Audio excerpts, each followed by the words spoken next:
Welcome to తొలి వార్త. ప్రజల కోసం ప్రజల పక్షం. వార్తలు చదువుతుంది మీ మాధురి. సమాజంలో మహిళల విద్యా వ్యాప్తి కోసం అలుపెరగని పోరాటం చేసిన తొలి ఉపాధ్యాయురాలు, గొప్ప సంఘ సంస్కర్త, బీసీల ఆరాధ్య దైవం సావిత్రిబాయి పూలే వర్ధంతి సందర్భంగా ఘనంగా నివాళులు అర్పించిన అఖిలపక్ష ఐక్యవేదిక.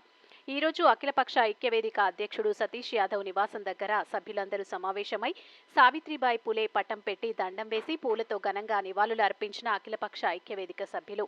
ఈ సందర్భంగా ఐక్యవేదిక సభ్యులను మాట్లాడుతూ తొలి మహిళా ఉపాధ్యాయురాలు, ఆడబిడ్డలకు విద్య ప్రధాన అయిన సావిత్రిబాయి పూలే వారి చదువు చెప్పడమే కాక సాంఘిక దురాచారాలపై పోరాడిన తొలి మహిళ అని, స్త్రీల హక్కులకై పోరాడి సమాజానికి ఆదర్శ మహిళగా పేరు తెచ్చుకున్నారని, బీసీల ఆరాధ్య దేవత అని సందర్భంగా కొనియాడారు.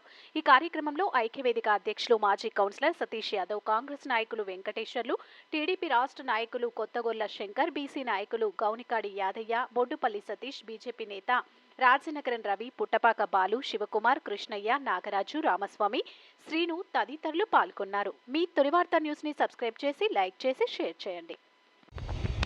చదువుల తల్లి, బీసీల ఆరాధ్య దైవం మా పూలే గారి వర్ధంతి సందర్భంగా ఈరోజు వారికి ఘనంగా నివాళులు అర్పిస్తున్నాము. చదువులే కాక బీసీలకు ఒక ఉద్యమ నేత ఆమె. అందరూ ఆమెను చూసి మాకు సరస్వతిదేవిని చూడలే కానీ పూలే గారిని చూసాం. సావిత్రి గారి బాయి పూలే ఆమెను చూసాము.